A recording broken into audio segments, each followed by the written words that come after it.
अरे शिनचैन बेटा, क्या क्या क्या हो गया? क्या हो गया बेटा? अरे क्यों उठा दिया मुझे? अरे संडे का दिन मिलता है बेटा सोने के लिए, एक दिन तो सो लेने दिया करो मुझसे। अरे प्यारे बच्चों, तुम्हारी छुट्टियां कल से हैं, आज से नहीं। मेरा एकेडमिक जो कोर्स था वो थोड़ा सा चेंज हुआ। I got interested and hooked up with music at that point of time. TV on करो तो 2-4 फिक्स वॉइसेस थी जो अच्छी आवाजें थी दिल्ली की, उनमें एक आप थे और आपकी आवाज बहुत सुनी है हमने।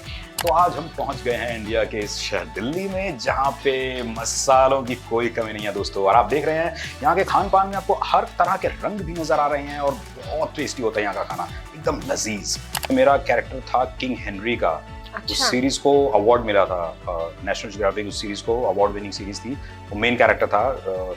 वो चैलेंजिंग था क्योंकि वो हेनरी की जर्नी थी 16 साल से लेकर 60 साल तक की एज की। और इस वक्त रिंग में मौजूद हैं, ये देखिए आपके सामने, डैनियल गार्सिया। और डैनियल का अंदाज सबसे अलग है, लेकिन ओ माय गॉड, पीछे से इन पर हमला हुआ, पंच देने के बाद किक जॉ लाइन पर, और ये गए रिंग से बाहर। रिंग साइड पर एक्शन जारी है, लेकिन अभी वक्त की बहुत बड़ी कीमत है यहाँ पर। अगला खिलाड़ी आने ही वाला है, लेकिन ये देखिए पीछे से उन पर एक और हमला हो गया है।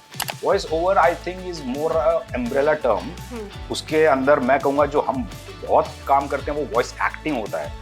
वॉइस ओवर्स का तो जो काम मैं करता हूँ वो एक अलग उसका डायमेंशन है, जो कि जेनरिक वॉइस बनना होता है, या so called voice of God बनना होता है, या सो कॉल्ड एक ऐसी वॉइस जो कि सब बता रही है और सब ध्यान से सुनोगे। 2 लाइन हो जाए, क्योंकि मुझे बड़ा पसंद है आपका जब कॉर्पोरेट व्यू सुनते हैं, वो जो गूंजती हुई बिल्कुल भारी सी आवाज आती है। अब उसके लिए उसके आप बात फंसा रही हैं बार बार इतने अलग अलग जॉनर्स के लिए। देखिए उसके लिए तो अब क्या किसी प्रोडक्ट, ब्रांड का, किसी कंपनी, हाँ किसी आपके ब्रांड की बात करते हैं। Podcast with RJ Neepi, a show that will change your life forever. See the guests coming here, go through their life journeys, learn something every single day, and you will not be the same, we guarantee. Tune in every day at your favorite time, only on her YouTube channel. वाह। आप इसको use भी कर सकते हैं। मैं पक्का use करने वाली हूँ।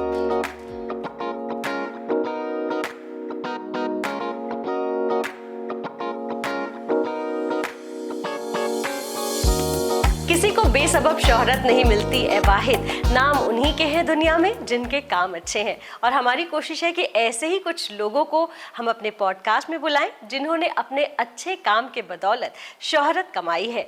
और आज हमारे बीच एक ऐसी शख्सियत है जिन्होंने अपनी दमदार आवाज़ की बदौलत अपनी एक अलग पहचान बनाई है वॉइस ओवर की इंडस्ट्री में। तो आइए स्वागत करते हैं गौरव मारवाहा का। नमस्कार, बहुत बहुत स्वागत है आपका। Thank you so much Neetu. और बहुत अच्छा लग रहा है यहाँ पर आकर, और इतना बढ़िया इंट्रोडक्शन सुनने के बाद मूड और अच्छा हो गया है। और अब आगे की जर्नी आप शुरू कीजिए प्लीज। अच्छा, जैसे कि जो पहले मैंने बताया कि voice behind Shinchan's dad Harry Nohara, लेकिन ये सिर्फ एक पहलू है, आप इसके और भी किरदार निभाते हैं। तो हम चाहेंगे कि सबसे पहले तो आप डैड का किस तरह से बोलते हैं वो जरा हमारे लिसनर्स को।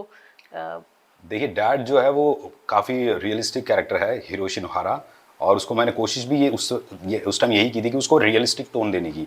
और वो अब तो इतना हो गया था कि वो मेरी रियल वॉइस से आइडेंटिफाई होने लग गया इतने साल करने के बाद। हाँ, बाकी जो 2 कैरेक्टर्स मैंने किए जिनका आपने जिक्र किया, और जो नहीं जानते उनको बता दूं कि उसमें एक्शन कैमन और प्रिंसिपल सर, वो भी वॉइसेस मेरी ही थी। और काफ़ी लंबा सफ़र रहा, काफ़ी मज़ेदार सफ़र रहा, काफ़ी मेमोरेबल सफ़र रहा। और हिरोशी तो ऑब्वियसली एक कल्ट फिगर बन गया है हमारे घरों में। और उसका अंदाज नॉर्मल है, लेकिन हाँ उसकी सिचुएशंस उसको मजबूर कर देती थी अलग अलग रंग लेने की। अब आपने पूछा है तो जैसे एक बहुत ही टिपिकल उसका इंस्टेंसेस हुआ करते थे उसके साथ कि या तो वो छुट्टी के दिन घर पे आराम फरमा रहा है, एक संडे बेचारे को मिलता है क्योंकि ऑफिस पे इतना काम का बोझ। अब मान लीजिए वो सो रहा है और शिनचैन ने आके अचानक से उसके ऊपर छलांग लगा के उसके ऊपर खड़ा हो गया। और अब वो शिनचैन के बॉडी वेट से परेशान होकर और हिमावरी के रोने से परेशान होकर जो रिएक्शन देता वो, अरे शिनचैन बेटा, क्या क्या क्या हो गया? क्या हो गया बेटा? अरे क्यों उठा दिया मुझे? अरे संडे का दिन मिलता है बेटा सोने के लिए, एक दिन तो सो लेने दिया करो मुझसे। अरे शिनचैन को बुला लो अपने पास। हिमावरी तुम भी जाओ बेटा इसके साथ। बेटा परेशान मत किया करो मुझे, मत किया करो। Good father, decent father to such a depressed man within fraction of a seconds. क्योंकि वो मूड स्विंग्स होते थे, और भी मूड स्विंग्स बहुत आएंगे, उसकी बात हम आगे भी करते हैं। तो ये जो कैरेक्टर है आपका, मेरे ख्याल से जो हमारे इंडियन मेल्स हैं, जो जी। मिडिल क्लास फैमिली है, जी। वो जॉब कर रहे हैं, कॉर्पोरेट जॉब में है, और शाम को घर आ रहे हैं और फिर ऑफिस जा रहे हैं, वो बहुत रिलेट कर बहुत पाते ज्यादा हैं। रिलेटेबल था। इनफैक्ट इसका जो बैकग्राउंड था वो कुछ ऐसा ही था। जब इसकी ऑडिशनिंग चल रही थी, उस फेज का मुझे याद है कि जब हमको पहली बार मुझे बोला गया था कि इस कैरेक्टर के लिए ऑडिशन करने आना है, तो मुझे ब्रीफ दिया गया था कि एक फादर है, मेन जो शिनचैन कैरेक्टर होगा उसका फादर होगा। तो मैंने पूछा एज, तो बताया गया कि छोटा बच्चा है 4-5 साल का। तो आप सोच लीजिए वही होगी एज जो होती है नॉर्मली, 30-32 टाइप्स। उस टाइम मेरी अपनी एज भी शायद उसके आसपास थी, थोड़ा सा उससे कम था मैं। तो बायोलॉजिकली मैं क्लोज था, आइडियोलॉजिकली मैं सोचने की कोशिश कर रहा था कि अगर ये जापानीज कैरेक्टर है लेकिन अगर ये इंडिया में होता तो उसमें इंडियन एक तड़का लगाना था मुझे। मेरा उस टाइम पे मेरे दिमाग में ये था।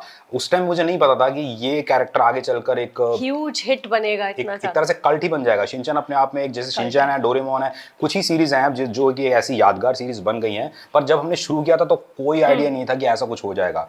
तो मैंने उसको एक बहुत और कैरेक्टर्स की तरह लिया था कि चलो फादर है तो इंडियन फादर का उसको कोशिश करते हैं एक टच देने की। और अगर मैं करता तो कैसा करता कि वो ऑफिस में काम करता है, हालांकि मैंने ऑफिस में थोड़ा काम कर रखा है, उसकी बात भी कभी करेंगे, लोगों को शायद पता ना हो। तो वो एक कॉर्पोरेट का फील मुझे था, कॉर्पोरेट कल्चर में कैसे रहते हैं, क्या प्रेशर्स होते हैं, क्या रिस्पॉन्सिबिलिटीज होती हैं, घर पे क्या होता है। हालांकि तब तक मैं अनमैरिड था, बट ये एक और चैलेंज था बीइंग एन आर्टिस्ट कि आपको एक फादर का रोल करना है और अभी आप अनमैरिड हैं। तो मुझे एक चैलेंज लगा, क्रिएटिव चैलेंज की okay let me try and see कि मैं इसमें क्या ऐसा शेड डालूं कि कोई एक्चुअल फादर भी शायद वो शेड ना डाल पाए। क्योंकि ऑडिशंस मैंने बताया हुए थे और बहुत लोगों ने ऑडिशन किया था। ये मेन कैरेक्टर्स थे, एक शिनचैन का, एक मित्सी का, एक हिरोशी का, और प्रिंसिपल सर भी थे इंपॉर्टेंट। और एक्शन कामेन उतने इंपॉर्टेंट नहीं था उस टाइम पे क्योंकि वो उसकी जो आने की फ्रीक्वेंसी थी कभी कभी आता था। तो ये 4-5 कैरेक्टर्स के लिए तो बहुत जम के ऑडिशंस हुए थे और कहाँ कहाँ से लोग नहीं आए थे। और हम पता हमें कि वो दिनों दिन चलते थे और पता नहीं था कि कौन फाइनली कास्ट होगा। तो हम अपना बस 2 सेंट दे के आ गए थे वहाँ पे कि चलो भाई हमने ये शेड दिया। और बाद में मुझे एक दिन न्यूज़ आई कि आपकी वॉइस अप्रूव हो गई। तो मुझे लगा कि अच्छा ठीक है, शायद होंगे इसके 13 एपिसोड होंगे टाइप्स। क्या पता था कि ये एक और सीरीज आ गई। उस वक्त बहुत सारी आप कर भी रहे थे सीरीज। तो मैं कोई बहुत ज्यादा खुश नहीं हुआ था कि यार हिरोशी में नाम आ गया तो जिंदगी बन गई। मुझे था कि अच्छा ठीक है यार, ये तो इतनी सीरीज हमने की है, एक और सीरीज कर लेंगे।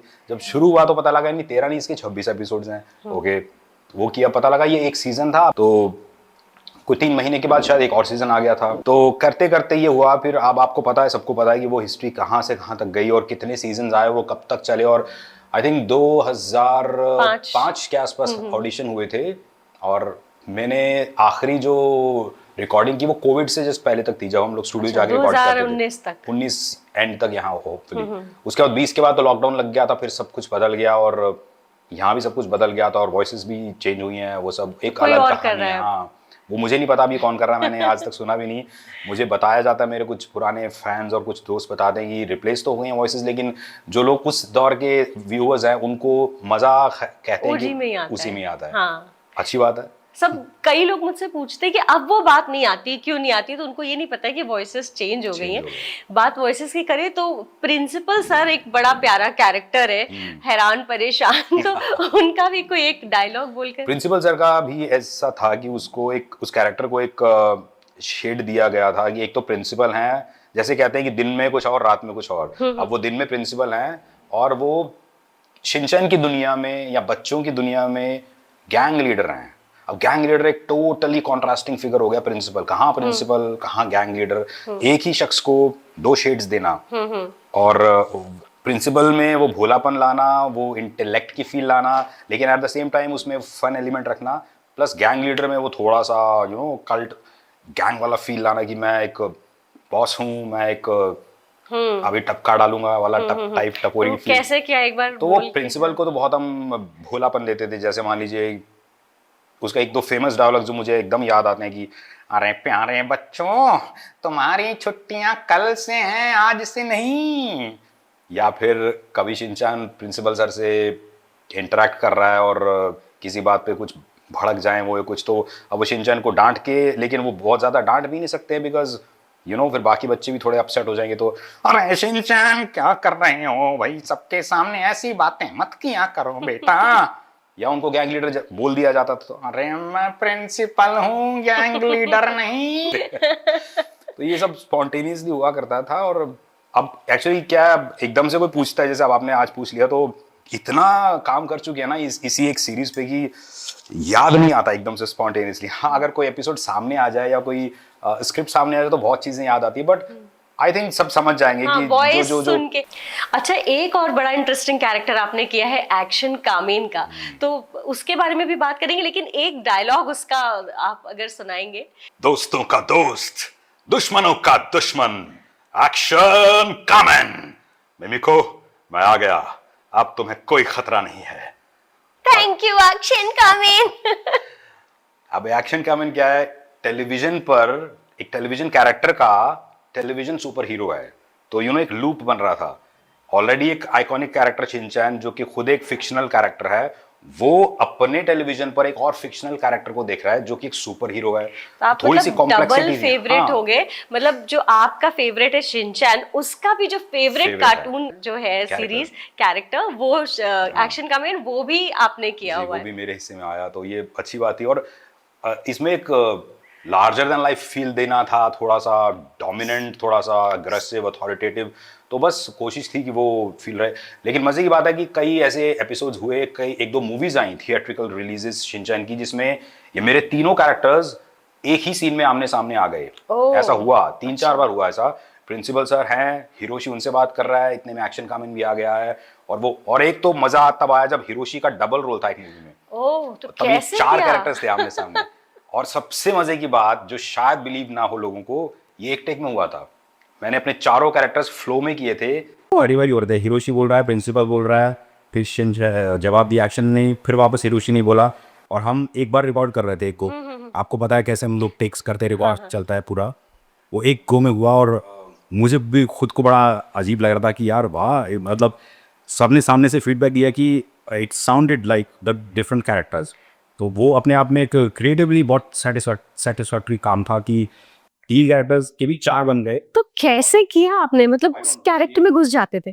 कोशिश होती थी, अब पता नहीं कैसे होता है, इसको एक्सप्लेन करना बड़ा मुश्किल है। आई वुड से कि आई एम ब्लेस्ड, में भी भगवान की कृपा है कहीं ना कहीं थोड़ी बहुत, कि कर पाते हैं छोटा मोटा थोड़ा सा काम।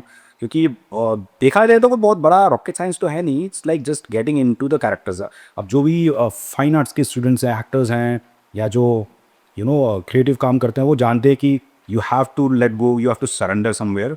आपको उस अपने मेन कैरेक्टर जो मैं ह्यूमनली हूँ, गौरव मारवा, इसको छोड़ के थोड़ी देर के लिए हिरोशी नोहारा बनना है, जो कि एकदम अलग कैरेक्टर है, जो कि मुझसे बिल्कुल अलग है, जिसकी फैमिली है और उस फैमिली में शिनचैन जैसा बच्चा है। वो एक बात है कि वो प्रिंसिपल, वो एक बात, और वो एकदम से उनको रिलेट करो ना।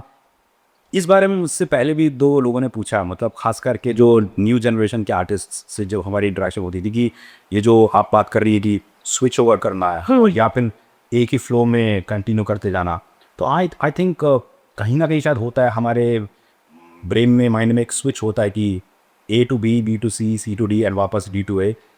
अब वो कैसे होता है वो टेक्निकली बता पाना मुश्किल है, बट आई थिंक उसके पीछे वो प्रोसेस होती है जो इतने साल आपने सीखा होता है, Practice। कोशिश की होती है अपने आप को इम्प्रूव करने की। वो मेरी क्योंकि शुरू में लोगों को यही दिक्कत होती है, टोन पकड़ के रखना। तो इनिशियली बहुत सारे आर्टिस्ट, अच्छे आर्टिस्ट भी, वो अगर एक उसमें 2 कैरेक्टर कर रहे होते, जैसे मैं नैनी और मात्सुजाका करूँगी, तो एक टाइम पे आप मात्सुजाका बन गए और आपने वो अपना कैरेक्टर सारे लाइंस पढ़ दिए, और उसके बाद फिर आप नैनी बन गए, नहीं तो वो टोन मिक्स होने लगता है कि इसमें क्या था, इसमें क्या था। तो ये एक एक्सपर्ट ही कर सकते हैं कि 1 गो में। कभी कभी हो जाता है, कभी कभी मेरे ख्याल से इसमें मैं बहुत ज़्यादा क्रेडिट नहीं लूँगा, क्योंकि देखिए हिरोशी की वॉइस तो मैंने बताया कि ऑलमोस्ट मेरी नेचुरल वॉइस है। प्रिंसिपल के लिए थोड़ा सा मुझे उसको कल्टीवेट करना पड़ा था, एक अलग फेस देना पड़ा, एक अलग जोन में ले जाना पड़ा, और सुपर हीरो वाले के लिए फिर उसको बिल्कुल कॉन्ट्रास्ट में लाना पड़ा। तो it was like a pendulum, Hiroshi बीच में है, प्रिंसिपल सर इस तरफ हैं और एक्शन इधर है। तो I could go from this to this like this, because वो जितना आप इधर ले जाएंगे पेंडुलम को, वो उतना उधर उतनी तेजी से आ सकता है। अगर कहीं बीच के और कैरेक्टर्स मिल जाते 2, तो शायद दिक्कत होती। अच्छा, ये हो गया काम। कुछ बातें होती हैं होने के लिए, और कुछ बातें होती हैं जो एक तरह से हिस्ट्री बन जाती हैं। I was destined to be. और अपना हिरोशी एंड दीज कैरेक्टर्स, वरना ये जैसे आए और जैसे मुझे मिले और एक साथ तीनों मिले, बहुत साल तक तो ये बात भी कई लोगों ने पता ही मुझे बाद में कि दे डिड नॉट नो, इस फील्ड के भी कुछ लोग, कि I was doing Hiroshi also and action कैमन ऑल्सो एंड प्रिंसिपल ऑल्सो। हाँ। तो इंडस्ट्री के कुछ लोगों ने मुझे बाद में कुछ सालों के बाद बताया कि ये हमें अभी रिसेंटली पता चला। तो आई सेड कि चलो अगर आपको सच में ये रिसेंटली पता चला तो ये क्योंकि वो सिर्फ वॉइस नहीं है, आप वो पूरा का पूरा वो कैरेक्टर उतार देते हैं और उसके अंदर उस कैरेक्टर का जो शेड है वो भी निकल कर आता है, तो इसलिए वो मे बी इसीलिए वो इतने यादगार अभी भी रहे हैं और हुआ है। लेकिन आधा काम स्क्रिप्ट का होता है उसमें, आधा काम विजुअल्स का भी होता है। हम अपना थोड़ा सा कंट्रीब्यूशन कोशिश करते हैं करने की, अब जितना कर पाए, लोगों को पसंद आया। ऊपर वाले। अच्छा, बैकग्राउंड क्या रहा, लाइक किस तरह की एजुकेशन हुई और कैसे वॉइस ओवर में आना हुआ, ये क्या जर्नी थी? जर्नी काफ़ी इंटरेस्टिंग थी, काफ़ी लंबी थी, लेकिन बहुत ऐसी एपिक जर्नी नहीं थी, बहुत एक्स्ट्रॉर्डिनरी नहीं थी। I would say Hamli normal student था। I was a fairly good student school में। मतलब टॉप 5 में रहा हूँ मैं, फर्स्ट से लेकर 10th तक तो सीधा सीधा। हाँ, 11th के बाद चीज़ें बदलती हैं जब आप स्ट्रीम चेंज करते हैं। तो आई टुक अप साइंस स्ट्रीम, तब तक भी क्लैरिटी नहीं थी। मेरा एकेडमिक जो कोर्स था वो थोड़ा सा चेंज हुआ। वो एक अलग सब टॉपिक होगा हमारा आगे किस डिस्कशन का, शायद अगर आप पहुँचेंगे उस पर। I got interested and could have been with music at that point of time. तो 10th के बाद मुझे याद है एक बहुत तगड़ा फेज़ आ रहा जब मैं, ऐसा हो गया था कि म्यूज़िक में भी स्पेशली किशोर कुमार जी की songs, I was like instantly hooked on. जैसे किसी ने आपको पकड़ लिया हो कि आप तेरे को नहीं छोड़ना भाई, अब तो कुछ भी हो जाए। आई वॉज लाइक कि ये तो it felt like magic to me. उसके बाद क्या हुआ कि मेरा इंटरेस्ट जो है पढ़ाई वढ़ाई थोड़ा सा कम हो गया, और जो मैं अच्छा स्टूडेंट रहा तब तक, मेरे को अचानक ऐसा लगा कि भाई मुझे तो अब ये इस तरह का गाना सुनना, और वो सुन के इतना होने लगा कि मैंने गाना शुरू कर दिया साथ साथ। I used to buy cassettes, and उस टाइम पे ऑडियो कैसेट्स जब थी, आज की जेंजी को इतना आइडिया नहीं होगा, गूगल करके देखिएगा कैसी होती है। साइड ए होती थी, साइड बी होती थी, उसमें गाने होते थे, तो 7-8 एवरेज गाने एक तरफ होते थे। और उस टाइम पे मुझे याद है वो कुछ 45 रुपीज़ के आसपास की कॉस्ट होती थी एक ऑडियो कैसेट की। फिर उस टाइम पे जो पॉकेट मनी मिला करती थी, मेरी सारी पॉकेट मनी कैसेट खरीदने से। खरीदने में, और कुछ 1-1.5 साल में मैंने अपनी अच्छी खासी छोटी सी एक लाइब्रेरी बना ली थी उस वक्त, सिर्फ किशोर कुमार के कैसेट्स की। अच्छा। उससे ये हुआ गया कि मेरा डाइवर्जन इतना होने से, एकेडमिकली मैंने साइंस ले तो ली, बट वो मैं जस्ट कर रहा था एक घर वालों के खुशी के लिए, पेरेंट्स के लिए, यहाँ भी साइंस करेंगे, कुछ करेंगे, आगे चल के बनेंगे। चाहते आगे तक वो और ज़्यादा इधर बढ़ गया। तो 12th में भी मैंने जैसे तैसे ठीक ठाक मार्क्स तो ले आया मैं एग्जाम्स में, लेकिन आगे का रास्ता मुझे बिल्कुल क्लियर नहीं था। फाइनली सब कुछ हो के हुआ ये कि मैंने मैकेनिकल इंजीनियरिंग में इनरोल किया 3 ईयर डिप्लोमा में। वो सब चलने लगा, लेकिन साथ साथ ये चले जा रहा था, और मुझे लगने लगा था कहीं मैं गलत प्रोफेशन तो नहीं चल पड़ा। हाँ। नहीं, मैं ये इंजीनियर, हालांकि इंजीनियरिंग या मेडिकल साइंस में जाना ये सब अपने इंडिया में आज भी बहुत हिस्ट्रीज करियर की तरह देखा जाता है, बट मुझे इंटरमीडिएट लगता था कि यार मैं कर पाऊँगा ये, या मैं करूँगा, करना चाहूँगा। खैर कोर्स कंप्लीट किया, उसके बाद मज़े की बात है कि मेरा कैंपस इंटरव्यू में जॉब भी लग गया, सिलेक्शन भी हो गया, and I was the first person जिसका पूरे कॉलेज में सिलेक्शन हुआ, क्योंकि मेरा इंटरेस्ट ज़ीरो था ऑलमोस्ट तब तक। ये भी अजीब इंसिडेंसेस हैं। खैर वो जॉब शुरू की मैंने, कॉर्पोरेट जॉब शुरू की। I was with Eicher tractors. मेरी पहली पोस्टिंग फरीदाबाद में होनी थी, लेकिन जब तक हमारा कोर्स कंप्लीट हुआ, ज्वाइनिंग का टाइम आया, तो बताया कि नहीं जी, फरीदाबाद में जो वैकेंसी होनी थी वो अभी हो नहीं पाई है, उसको टाइम लगेगा, तो आपको हमारे दूसरे प्लांट में जाना पड़ेगा, जो कि राजस्थान के अलवर सिटी में था। यहाँ से दिल्ली से कुछ 3-3.5 घंटे की दूरी पे था। तो आई वाज लाइक यार ये क्या हो गया, ये मुझे दिल्ली से छोड़ के जाना पड़ेगा बाहर, कमाल है। खैर गए, क्योंकि अब ऑप्शन नहीं था। वहाँ पे कॉर्पोरेट कल्चर में जॉब शुरू की, तो कॉर्पोरेट फील्ड मुझे वहाँ मिल चुका था, जो कि हिरोशी में कहीं ना कहीं मैंने कोशिश की उसको लाने की। कि वो जो कंपनी का, मुझे अपने बॉसेस याद आते थे, मुझे अपना वो सुबह यूनिफॉर्म पहन के टाइम पे शिफ्ट से पहले पहुंच के कार्ड पंच करना याद आता था। मुझे वो प्रेशर याद आता था कि कभी रुक के काम करना पड़ता था ऑफिस आवर्स के बाद भी, कि कंप्लीट तो करना पड़ेगा आज की डेट में। मुझे वो बातें याद आती थी जो कॉलीग्स के साथ किया करते थे कि तो अपने उस कैरेक्टर को आपने फिर उस पे उतार दिया। तो फिर कैसे कॉर्पोरेट जॉब करते करते फिर कैसे वॉइस ओवर शुरू हुआ? सब कुछ ना बहुत इंटरलिंक्ड है। मैं ऐसा करता हूँ, अपनी पूरी स्टोरी को वैसे बयां करता हूँ, तो आपके शायद बहुत सारे क्वेश्चंस ऑटोमेटिकली आंसर हो जाएंगे। म्यूजिक की मैंने बात ऑलरेडी करते थी, वो एक डायमेंशन में इस ज़िंदगी का शुरू हो चुका था। ये जब हुआ, जॉब शुरू हुआ, 2 साल मैंने कुछ जॉब की आयशर में। 2 साल तक मुझे बिल्कुल ये क्लियर हो गया था अंदर से, जैसे आवाज़ बहुत ज़ोर से आने लग गई थी कि भैया तू इस लाइन के लिए नहीं बना, निकल ले इससे पहले कि ज़्यादा लेट हो जाए। तो मैंने कहा यार अब इस वॉइस को सीरियसली सुन के कुछ करना पड़ेगा। मैंने अपने बॉस से बात की कि सर मेरा ना जॉब में मन नहीं लग रहा, मुझे मतलब छोड़ना है, मेरा मन कर रहा है छोड़ के वापस दिल्ली जाना है। तो बॉस ने क्या हो गया, अच्छा खासा चल रहा है, सब कुछ सही है, क्या हो गया, क्या परेशानी है। So then I told him कि मेरा इंटरेस्ट जो है ना वो थोड़ा कुछ क्रिएटिव करने का है। तब तक मुझे पता नहीं था कि क्रिएटिव क्या करना है। मुझे उस टाइम पर सिर्फ म्यूज़िक अट्रैक्ट कर रहा था, पर मुझे ये था कि ये लाइन तो नहीं पकड़नी। मैं परचेज डिपार्टमेंट में था लास्ट में, जब मैंने रिज़ाइन किया फाइनली। मैं दिल्ली आया ये सोच के कि शायद दिल्ली से दूर हूँ इसलिए चीज़ें थोड़ी गड़बड़ चल रही है, तो दिल्ली जाऊँगा तो सब सही हो जाएगा।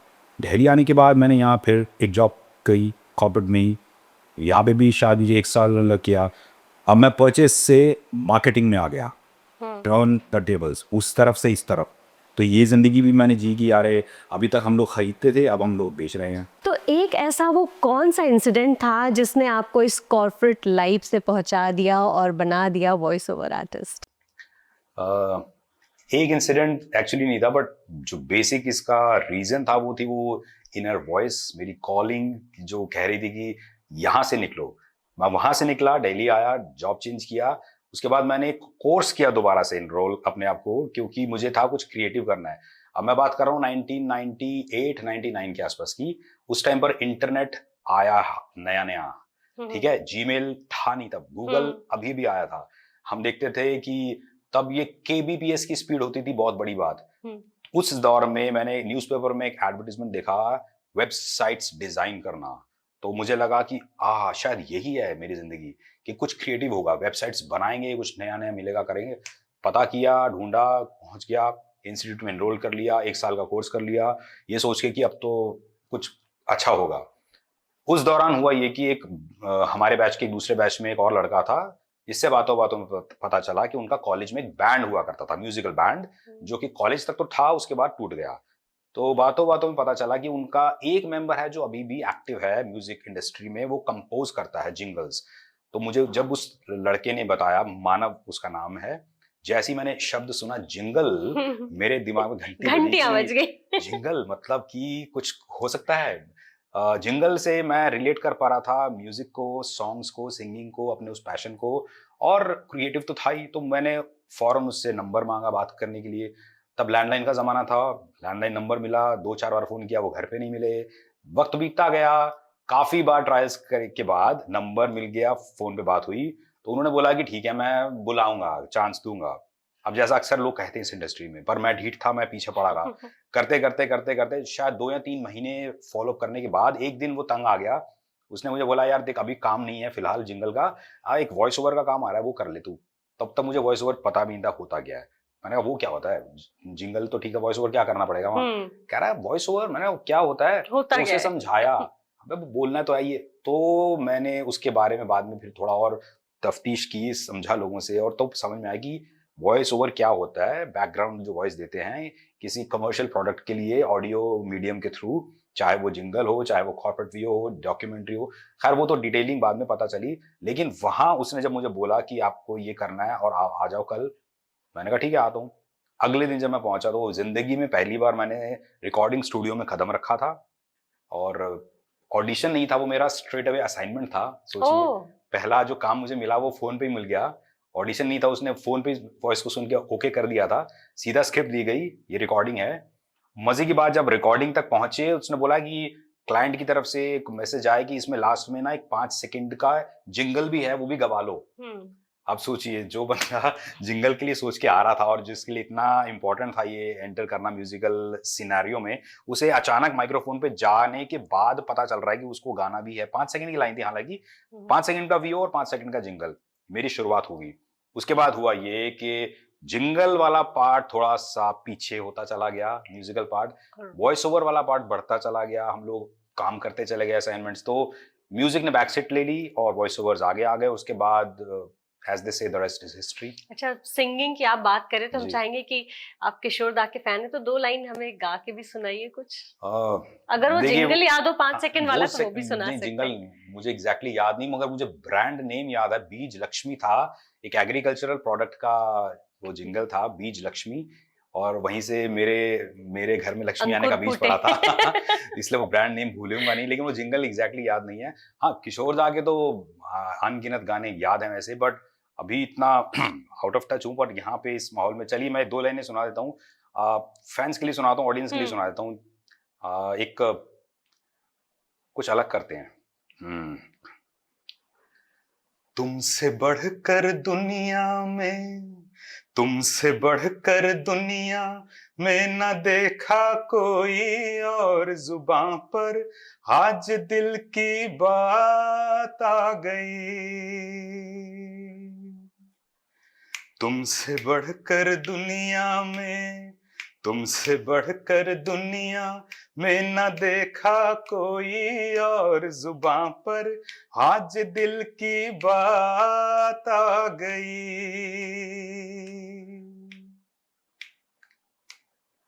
Move on. मैं आपको एक मेलोडी सुना रहा हूं। तेरा साथ है इतना प्यारा,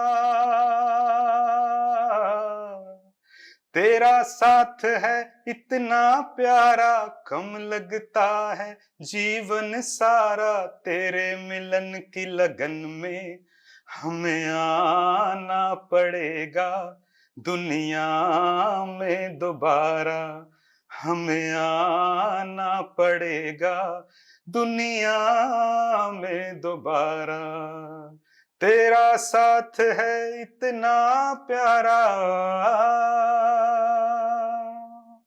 तालियां, Thank you. बहुत बढ़िया। ये सबके नाम सबके लिए। हैरी निहारा की सिंगिंग सबको बहुत पसंद आएगी। जी, हैरी क्या है, शिनचैन में भी गाता था। हाँ। लेकिन मुझे बार बार लोगों ने ये बोला है मेरे अपने एक छोटे से चैनल पर कि वो हिरोशी वाली सिंगिंग चाहिए। लेकिन अब क्या है कि जो थोड़ी एक्चुअल सिंगिंग करता हो, हिरोशी क्या है, ऑफिस से आने के बाद सिंगिंग करता था, जब वो जूस पीने के बाद जूस घर पी आता लेता था, वो अलग मूड में होता था।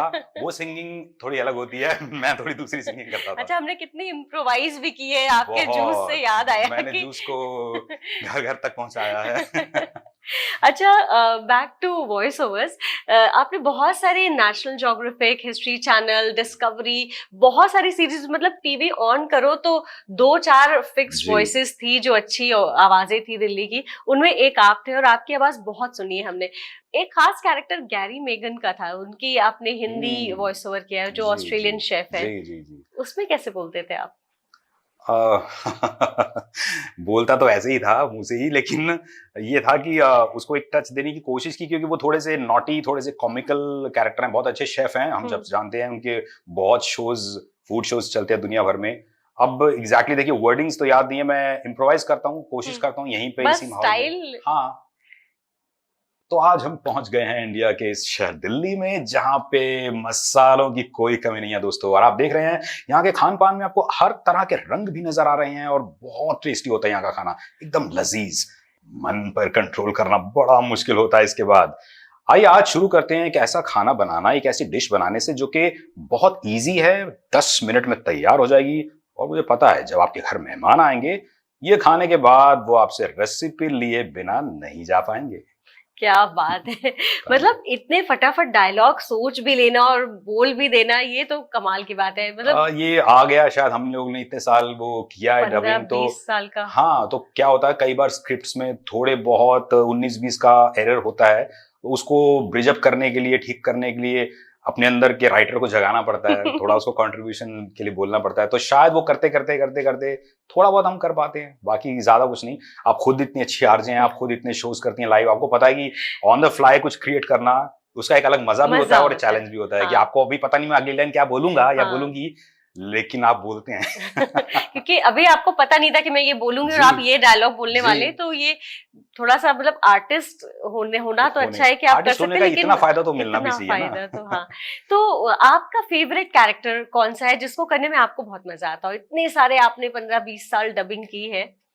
अब ये ना बदलता रहता है कई बार, क्योंकि मूड की बात होती है, जैसे कहते हैं फेजेस आते हैं। ऑफ कोर्स हिरोशी तो एक कल्ट कैरेक्टर बन ही चुका है, जो कि कहीं ना कहीं मुझसे आइडेंटिफाई हो गया और मैं उससे आइडेंटिफाई हो गया हूँ, और उसको करने में भी बहुत मजा आता था। उसके अलग अलग शेड्स होते थे। गैरी जैसे एक अलग कैरेक्टर था, बहुत अलग रंग, बहुत अलग ढंग, इतना एक ऐसा एक शेफ जो कि आम इंसानों की तरह बात करता है, लेकिन साथ में एक टीवी प्रेजेंटर की तरह भी बात कर रहा है और एक एक्टर की तरह भी बात कर रहा है।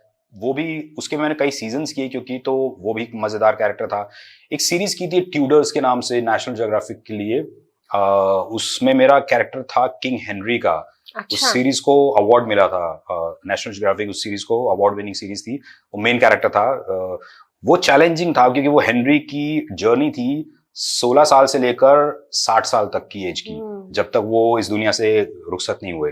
तो वो यूथ से किंग बनने का सफर, किंग बनने के चैलेंजेस, किंग बनने के बाद उसकी एरोगेंस, उसकी अय्याशियां, उसके गलत काम, वो सब, और उसको फिर बहुत उस जमाने में, I am talking about early 19th century में ये हुआ था इंग्लैंड में, उसको कुछ बहुत बीमारियां हो गई उस दौरान, उसका डाउनफॉल हुआ, मेडिकली इल था। वो पूरा फेज जो था वो वॉइस के थ्रू डिपिक्ट करना था, क्योंकि विजुअल्स ऑफ कोर्स थे बहुत स्ट्रांग, उसको करने में बड़ा मजा आया। उसके लिए क्या होता था, वो चैलेंज भी होता था, और स्पेशली क्लाइंट की तरफ से 2 या 3 लोगों की टीम आया करती थी हमको सुपरवाइज करने रिकॉर्डिंग में हर बार, कि कैसा आउटपुट आ रहा है, क्या हो रहा है। तो एक चैलेंज भी था और एक यादगार कैरेक्टर्स में से एक है।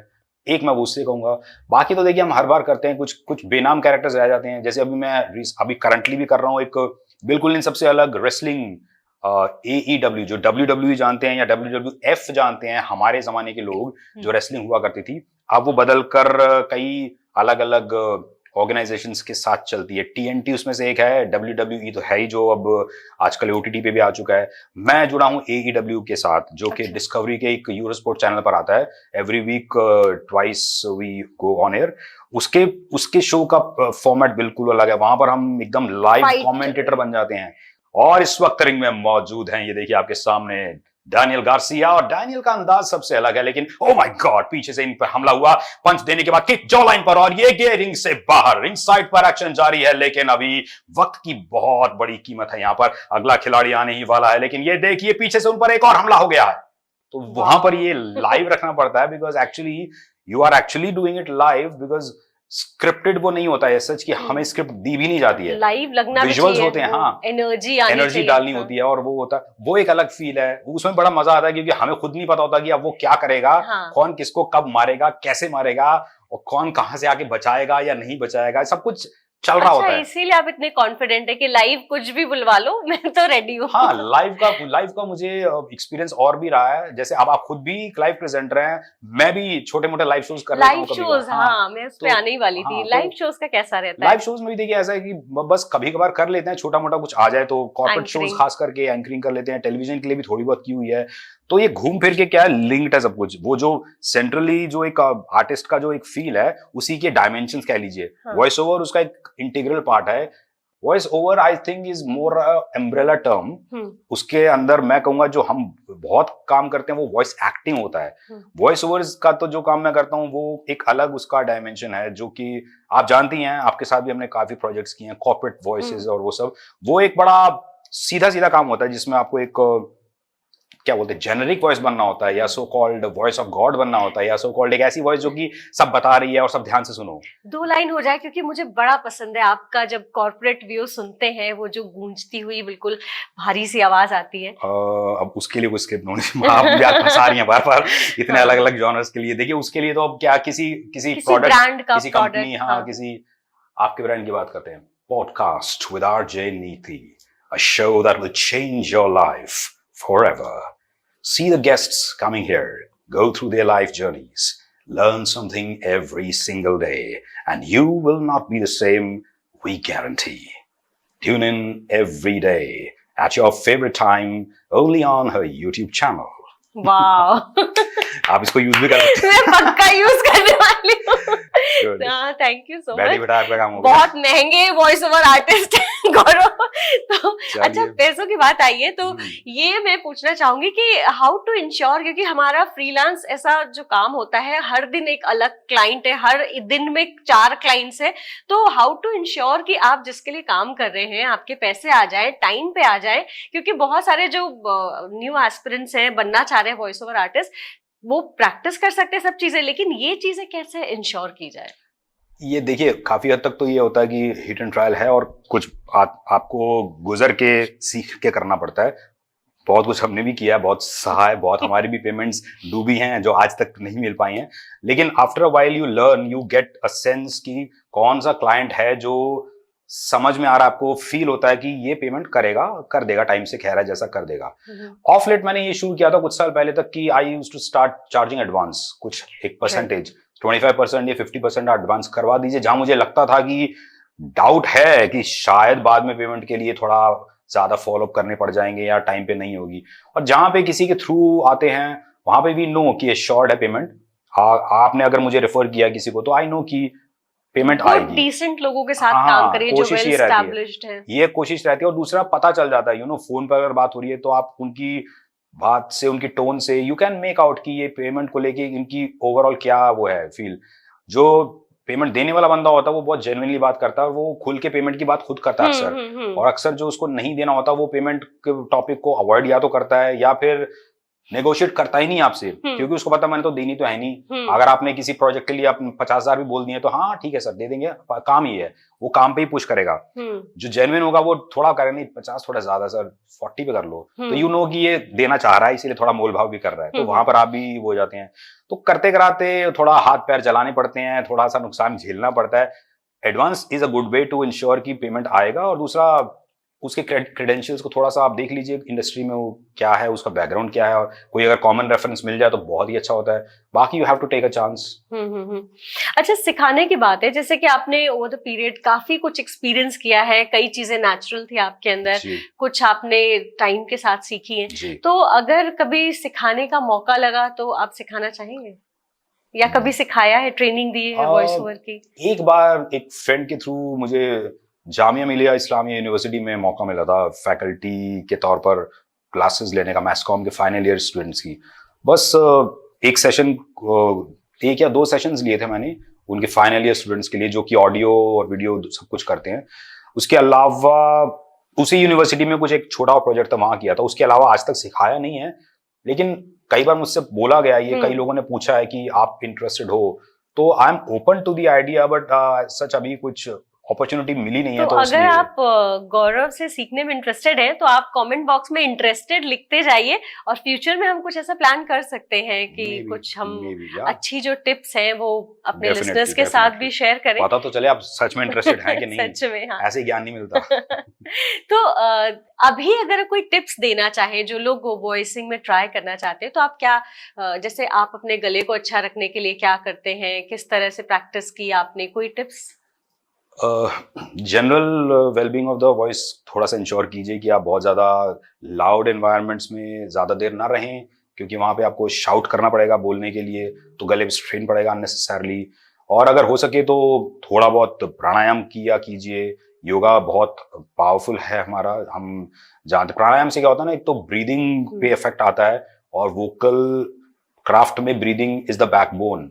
आपको सांस थोड़ा लंबा चाहिए और उसको सस्टेन कर पाने की एबिलिटी चाहिए, और कंट्रोल कर पाने की एबिलिटी चाहिए कि जब तक आपको एक सेंटेंस को कहाँ ब्रेक देना है, किस वर्ड पे पॉज लेना है। अगर हो सकेगा तो वो आपके काम आएगा, वरना आप नहीं भी करेंगे तो क्या होगा कि it will sound okay okay, मगर अगर आप करेंगे तो it will sound much better, और अगर आप बहुत कंटिन्यूसली करेंगे तो इट विल साउंड अमेजिंग। तो ये आपकी चॉइस है कि आपको कितना लेवल अचीव करना है अपनी परफॉर्मेंस का, अपनी क्राफ्ट में।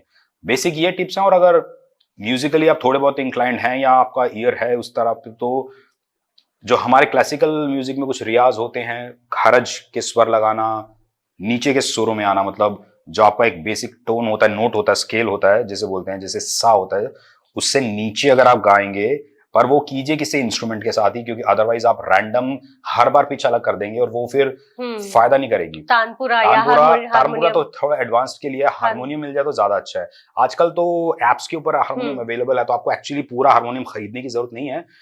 एंड्रॉयड और iOS सब मीडियम्स पे एप्स हैं, आप एक ऐप परचेज कर लीजिए छोटा सा, उसके नोट के साथ अपनी वॉइस को थोड़ा सा 10 मिनट भी ट्रेन कर लेंगे तो इट विल हेल्प। फीमेल्स के लिए भी फायदेमंद है। अक्सर फीमेल्स को थोड़ा सा ये रहता है कि why to go deep, because females की voice is suppose to be sharp and high pitched, लेकिन वो फायदा करता है बिकॉज ओवरऑल क्या होता है, हमारा पूरा वॉइस मैकेनिज्म रिलैक्स्ड हो जाता है उससे, तो आपके लिए हाई पिच पे जाना भी इजी हो जाता है। ऐसा नहीं होगा कि आपकी वॉइस मेरे जैसी हो जाएगी अगर आप करेंगी, लेकिन आपकी वॉइस और अच्छी आपकी जैसी हो जाएगी। Thank you. अच्छा, जैसे हम लोगों ने शुरू में वॉइस ओवर स्टार्ट किया था, तो मैं और लोगों को, सीनियर्स को देखती थी, वो पेन लेके ना पहले स्क्रिप्ट पढ़ के वो अपने पॉजेज और स्ट्रेस मार्क करते थे, तो मैंने भी वो शुरू किया, तो उससे काफी फायदा मिलता था स्टार्टिंग में। बाद में तो आपको वो लाइन पढ़ते ही पता चल जाता है कि क्या फील है, और 15-20 साल में आपको हो जाता है। तो ये मार्किंग काफी इनिशियल डेज में मुझे तो बहुत अच्छा है ये एक तरीका आपको ये बताने का, क्योंकि एक विजुअल क्यू मिल जाता है ना कि इस वर्ड के बाद आपको रुकना है, और कहाँ सांस रोकनी, कहाँ थ्रो देना है, कैसे। और मैंने अपनी एक लिंगो डेवलप की थी अपने शुरुआती दिनों में, क्योंकि हमारे सामने एक चैलेंज, जब मैंने शुरुआत की तो बहुत कम टाइम था जब मैंने फ्रीलांस वाला काम किया था, कॉर्पोरेट वॉइसेस वाला। उसके बाद मैंने डबिंग शुरू कर दी थी। अब डबिंग में क्या होता है कि सिंक करना थोड़ा सा इंपॉर्टेंट, हालांकि जब मैंने शुरू किया तब सिंक डबिंग टेक्निकली आई नहीं थी यहाँ पे इंडिया में। सिंक डबिंग शुरू नहीं हुई। सिंक डबिंग शुरू हुई है आई थिंक अराउंड 2004 2003 और 4 आई थिंक। पहली बार नेशनल ज्योग्राफिक के लिए हम लोगों ने सिंक डबिंग शुरू की। उससे पहले पैरा डबिंग होती थी, तो पैरा डबिंग में इतना चैलेंज नहीं था कि मोर और लेस आपको उसके आसपास रहना लेंथ मैच कर देते थे। वो इंग्लिश अलग बोल रहा है, आप हिंदी अपना बोल दो, और बस वो एंड और स्टार्टिंग का बस मैच कर। उसमें भी अगर ऊपर नीचे थोड़ा बहुत 1-2 सेकंड हो रहा है तो चल जाता था। उससे ये पता चलता था बल्कि कि ये डबिंग है। तो जैसे मान लीजिए इंग्लिश की डबिंग है और इंग्लिश वाले ने कैरेक्टर ने बोलना शुरू किया है, उसके 1 सेकंड के बाद हिंदी शुरू होगा, ये बताने के लिए कि वो बोल रहा है और अब हम शुरू कर रहे हैं, और वो बोलना रुक चुका है और अब हमारा बोलना अब रुका है। तो ये जो पार्शियल ओवरलैप बात की तरफ होता था, वो ये बताता था कि ये डब है, ये एक मैसेज था सटल। सिंक डबिंग में परफेक्ट बैंग ऑन स्टार्ट होगा और परफेक्ट बैंग ऑन एंड होगा, लेकिन वो चैलेंजिंग भी बहुत होता था क्योंकि उसमें आपको उस कैरेक्टर के पॉजेज, बॉडी लैंग्वेज, उसकी ब्रीदिंग, उसके जेस्चर्स सब कुछ मैच करना है। वो एक अलग लेवल की डबिंग थी। अभी तो कितना फाइन हो गया है काम, मतलब एक एक चीज अब तो एआई से चेक कर रहे हैं कि किस बिल्कुल, मतलब एक भी एक्सप्रेशन, मतलब सेकंड का 100वां भाग भी हिल रहा है तो फिर वो करेक्शंस आ जाती है। अब अगर सोचिए कि ये आज के जमाने में हो रहा है, मैनेजेबल है। हम लोगों ने जब शुरू किया तो ये डिजिटल तो कुछ था नहीं, एनालॉग था उस वक्त पे। स्पूल्स के ऊपर रिकॉर्डिंग होती थी, स्पूल्स। गूगल प्लीज तो दीपा जी भी आई थी, मिर्ची नोहारा, उन्होंने भी कहा कि हमने स्कूल के जमाने पे काम किया है और आप भी सेम की गूगल करके देखिए, क्योंकि अब बताना बड़ा मुश्किल है। आप वो सोचिए वो बड़े बड़े बड़ा सा कैसेट्स, वो घूमता था एक रिबन जैसा, वो यहाँ से घूम के आता था। बाकी आप गूगल कीजिए और पिक्चर्स वीडियो सब मिल जाएंगे। तब 1 टेक में रिकॉर्डिंग करनी होती है। अगर आप मान लीजिए पूरे आधे पैराग्राफ का एक वॉइस है और आखिर की लाइन में आके आप अटक गए, फंबल हो गया, कुछ भी, पूरा शुरू से रिकॉर्ड होगा, तो वहां पर पेशेंस चाहिए था। और उसमें ये हो गया कि उस डिसिप्लिन की वजह से, उस मजबूरी की वजह से आप में एक वो आ गया कि मुझे कोशिश करनी है कि एक बार में ठीक हो जाए। वरना क्या होता है, आजकल बहुत इजी है पैच करना, पूरी लाइन के नहीं, मैं आखिरी में उस लाइन पे पंच कर दूंगा बस उतना सा पार्ट। तो आजकल की जनरेशन जो नई एंटर हो रही है ना, उनके लिए बहुत कन्वीनियंट हो गया कि पूरा कौन पढ़ेगा, आप लाइन बाय लाइन ले लो। एक लाइन रिकॉर्ड करी, रुक गए, चाय पी के आ गए, अब दूसरी लाइन ले ली, रुक गए, फोन पे बात कर ली, तीसरी लाइन एक रील पोस्ट कर दी।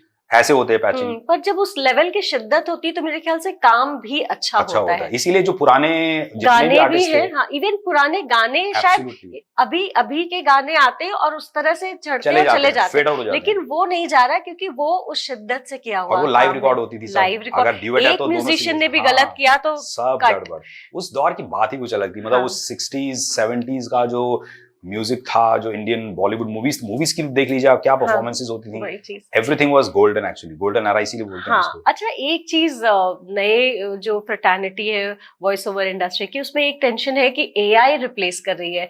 कई लोग एथिकल अनएथिकल तरीके से आपकी, गौरव की वॉइस यूज कर रहे हैं या मेरी वॉइस यूज कर रहे हैं, तो आपको क्या लगता है कि कितना रिप्लेस कर पाएगी हमें? पूरा नहीं कर पाएगी कभी भी, बिकॉज ऑब्वियसली एआई ने भी एक, एआई क्या है, ह्यूमन क्रिएशन है ना, इंसान ने ही तो बनाई है। इंसान के जो लिमिटलेस इमोशंस हैं और पॉसिबिलिटीज हैं वॉइस के थ्रू कन्वे कर पाने की, वो उसको बहुत वक्त तक, देखिए क्या होता है, कर टेक्निकली शायद कर पाए, लेकिन वो कंट्रोल डेवलप कर पाना किसी ऐप के थ्रू या किसी मशीन डिजाइंड एल्गोरिदम के थ्रू इतना मुश्किल होगा कि एक वर्ड को एक चलती हुई लाइन में कि आपका बहुत बहुत स्वागत है हमारे आज के शो में, आपका बहुत बहुत स्वागत है हमारे आज के शो में, ये भी एक फ्लैट लाइन हो सकती है। आपका बहुत बहुत स्वागत है, आपका बहुत बहुत स्वागत है। आपका बहुत बहुत स्वागत है। एज ह्यूमन हम बहुत वैरायटी कितनी ले varieties सकते मैं हैं, कर सकता लेकिन हूँ हर एआई बार। में तो आपने जो फीड कर या दिया फिर वो आप उसको line same by tone। Line word by word instructions दें कि इस वर्ड को इतना उठाना है, इस वर्ड के कॉन्ट्रास्ट में इतना रखना है। वो इतना कॉम्प्लिकेटेड काम होगा कि मेरे इसके ख्याल लिए से अगर आप एक एम्प्लॉय रखेंगे लें। तो इससे अच्छा आप उससे अच्छा आप सीधे करवाइए। natural करवा बल्कि लो। मैंने एक अब्रॉड के एक आर्टिस्ट हैं, उनका इंटरव्यू सुन रहा था मैं अभी कुछ दिन पहले बाय चांस। इनफैक्ट जो एलेक्सा की वॉइस है लेडी, जो आप जब भी एलेक्सा से बात करेंगे तो जो रिस्पॉन्स आता है, वो उस लेडी का इंटरव्यू मैं देख रहा था। उनके साथ उनके जो बिजनेस मैनेजर हैं और एक आर्टिस्ट है, उनसे बातचीत चल रही थी। इनफैक्ट उनका आना भी अपने आप में बड़ा एक एक्सीडेंटल था। खैर वो तो एक अलग किस्सा है, बट उनसे भी सेम पूछा गया था उस टाइम पे कि एआई से क्या चल रहा है। तो उन साहब ने ये बताया कि देखिए एआई आज के जमाने की चीज हो गई है। आने वाले कुछ 5-10 सालों के बाद ये हो जाएगा कि क्लाइंट लिख के देगा या एजेंसी वाले लिख के देंगे, नीड अ ह्यूमन वॉइस। तब ह्यूमन वॉइस की वैल्यू बढ़ जाएगी। जैसे आज की डेट में हो गया कि तब उसमें लिख के आएगा dubbed bye a real human. क्योंकि क्या होता है, वो फिर एक प्रीमियम चीज बन जाएगा कि सच में आपने इंसान को बुलाया इसके लिए, ऐसे मशीन से नहीं किया। क्योंकि उनको भी पता होगा कि उस टाइम पे जो टॉप नॉच काम हुआ करेगा तब इंसान ही करेंगे। AI will be left to tackle क्या ये जो फ्लैट काम है, न्यूज का हो गया, IVR मैसेजेस IVR जो फ्लैट मैसेज देना है, कन्वे करना है एक मैटर को, बस आपको उसमें उतार चढ़ाव डॉक्यूमेंट्री वाला फील नहीं देना है, या ड्रामा नहीं है, एक्टर को जरूरत नहीं उसमें इमोशंस की या एक्सप्रेशंस की। तो उतना काम एआई कर लेगा और उतना काम वो अच्छा ठीक ठाक कर लेता है, उसमें कोई शक नहीं है। हाँ, लेकिन अगर आप एज अ वॉइस आर्टिस्ट अपनी वॉइस को एक तरह से राइट्स उसके दे देते हैं किसी को कि आप यूज कर लीजिए, if you do that, make sure you get a good amount of money for that, because आपने एक तरह से अपने फ्यूचर करियर के बहुत सारे साल दे दिए उनको। अब जो काम आप करने वाले थे वो काम वो करेंगे, आप घर बैठेंगे। तो मेक श्योर कि वो जो पैसा आप तब कमाते वो थोड़ा बहुत कमा लें। बस मेरी इतनी हिदायत है। अगर हो सके तो ना बेचिएगा ये राइट्स को, और अगर बेचते हैं तो अच्छा अमाउंट लेके ही बेचिए।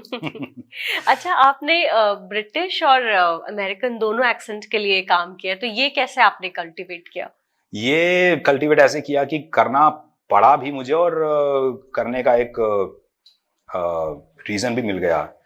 जब मैंने शुरुआत की तो मैं हिंदी से शुरुआत की मैंने, क्योंकि उस टाइम पे मुझे ये पता भी नहीं था कि इंग्लिश में भी ये सब कुछ होता है। एक बार किसी स्टूडियो में देखा एक आर्टिस्ट इंग्लिश रिकॉर्डिंग कर रहे हैं, और मैंने कहा ये इंग्लिश ऐसा तो है नहीं कि हमारे फॉरेन लैंग्वेजेस स्कूल कॉलेज में पढ़ी थी, लेकिन वो इंग्लिश जो सुन रहा था मैं, और एक बहुत अच्छे आर्टिस्ट कर रहे थे, तो मैंने कहा यार ये इंग्लिश वो इंग्लिश नहीं है जो हम लोग बात करते हैं, जिसमें ये इंग्लिश कुछ अलग ही लेवल की इंग्लिश लग रही है। तो फैसिनेशन तो वहां से हो गया, कोशिश भी शुरू की वहां से करने की। लेकिन एक बार मुझे याद है मैंने किसी जॉब के लिए ऑडिशन करने के लिए अप्लाई किया था, तो वहां से कोई मैडम थी, उन्होंने मुझे कॉल बैक किया और मुझे फोन पर बोला कि ये आपकी वॉइस है। मैंने कहा हाँ जी। तो बोली कि गौरव वॉइस तो अच्छी है नो डाउट, बट सॉरी एक काम आपको नहीं मिल पाएगा। मैंने कहा ओके कोई बात नहीं, बट आप बता सकती हैं कि क्यों? तो बोली एक्सेंट नहीं है आपका ना वो जो हमें चाहिए था। तो मुझे एक तरह से थोड़ी अपनी बेइज्जती सी लगी कि क्या मतलब एक्सेंट क्यों? फिर आपने उस पे काम किया? हाँ, तो उन्होंने बोला, मैंने कहा क्या मतलब एक्सेंट क्यों नहीं? क्योंकि हम तब बोलते थे नॉर्मल इंग्लिश, जो कि इंडियन इंग्लिश, जो कि स्कूल में बोली जाती है कि where are you going, I am going to the park, and where are you sitting, I am sitting on the desk. But यहाँ पर क्या होता है, एक थोड़ा अलग एक्सेंट, थोड़ा प्रॉपर वाली इंग्लिश जो होती है वो चाहिए थी। तो उनकी बात मुझे थोड़ी सी हर्ट भी की, चुभी भी, लेकिन उससे मेरी आंखें भी खुली कि मैं कौन सी दुनिया में जी रहा हूँ। अगर मुझे एक्चुअली वहां पे प्रोफेशनली काम करना है तो इस इंग्लिश से बात नहीं बनेगी, मैं मीडियोकर रह जाऊंगा, बहुत एवरेज रह जाऊंगा, और वो बात नहीं आएगी। तो मैंने कहा कि क्या करा जाए।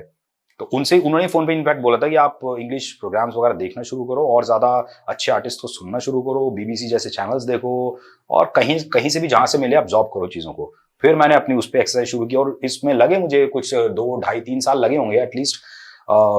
डिक्शनरी को मैंने पकड़ के फॉलो करना शुरू कर दिया, एक एक वर्ड को मैंने पकड़ के फोनेटिकली बोलना शुरू किया। और डिक्शनरी में पता नहीं कितने वर्ड्स होते हैं, बट मुझे याद है मैं ए से मैंने स्टार्ट किया था और मैं आर या एस तक पहुंचा हूं। अभी भी एस के बाद से लेकर जेड रह गया मेरा, उसके बाद मैं इतना बिजी हो गया कि मैं आज तक नहीं कर पाया। लेकिन ए से लेकर आर या एस तक मैंने सारे वर्ड्स पढ़ डाले हैं एक बार कम से कम, और सारे बोले हुए हैं।